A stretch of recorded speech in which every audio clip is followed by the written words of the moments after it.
Meta CEO Mark Zuckerberg faced questions today in a Los Angeles courtroom where he answered about young people's use of Instagram. Zuckerberg's testimony is part of an unprecedented social media trial that questions whether the company's platform deliberately addicts and harms children. So joining me now is Dr. Jennifer Adams, clinical psychological am I saying that right? Clinical psychologist with HCA Health One, and we want to, of course, talk about social media and its potential impact to the younger generations. I'm sure you're watching this trial very closely. Yes. Okay, so a lot of this trial is about being addicted to social media. Some people might think, how can I be addicted to social media? But it's a thing. How can that happen?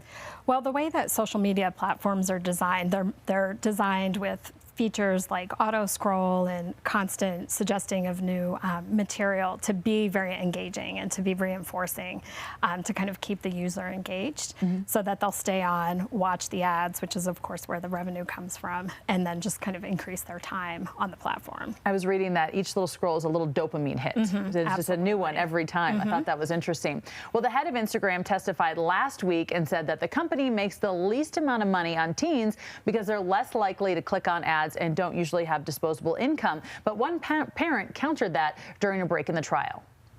The intention of the company was to prey on teens, use teens' usage, exploit them so they can make greater profits.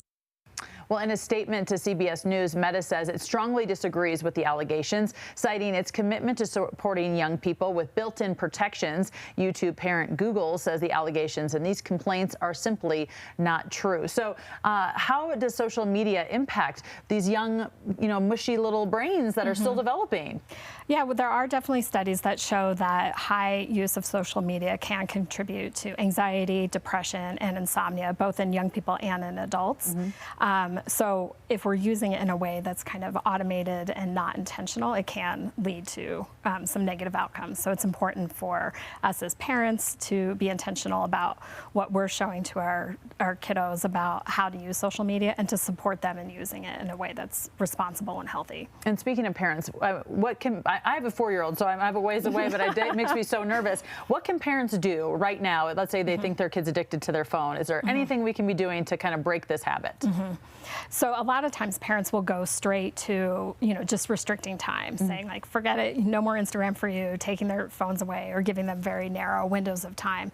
But, social media is here to stay. And so teaching them how to use it in a way that's healthy and responsible is probably a more effective way to both get their cooperation and to teach them good patterns. All right. Yeah. I feel like we could talk for about 45 minutes about this for you because there's so many facets to that. So thank you so much for being here and breaking this down a little bit for us. Thank you.